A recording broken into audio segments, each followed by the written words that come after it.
திமுக ஆட்சியை அகற்றுகின்ற நேரம் வந்துவிட்டது. ஊழல் ஆட்சி, கொடுங்கோல் ஆட்சி, எல்லாம் மன்னிக்க முடியாத குற்றங்கள், மன்னிக்க முடியாத குற்றங்கள். திமுக வேண்டுமென்று இவர்களை இழக்கப்பட்டு ஒரு சிலரை நீதிமன்றத்தை அனுப்பிவிட்டு நீதிமன்றத்தில் திமுக சரியான முறையில் அந்த வாதங்களை வைக்கவில்லை. அதனால்தான் இங்கே சென்னை உயர்நீதிமன்ற மதுரை கிளை இந்த 10.5 விழுக்காட்டை ரத்து செய்தது.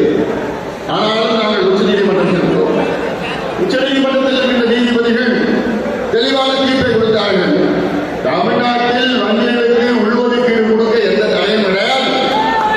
அதற்கு தமிழ்நாட்டிலே வங்கிகளுக்கு உள்ஒதுக்கீடு கொடுக்க அதற்கு சாதிவாரி கடன் நடத்தணும்னு அவசியமும் கிடையாது.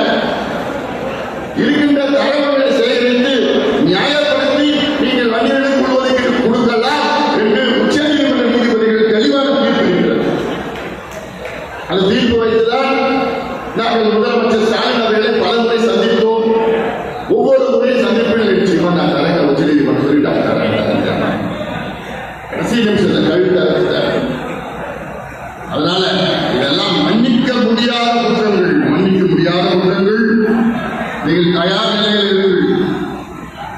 திமுக ஆட்சியை அகற்றுகின்ற நேரம் வந்துவிட்டது. ஊழல் ஆட்சி, கொடுங்கோல்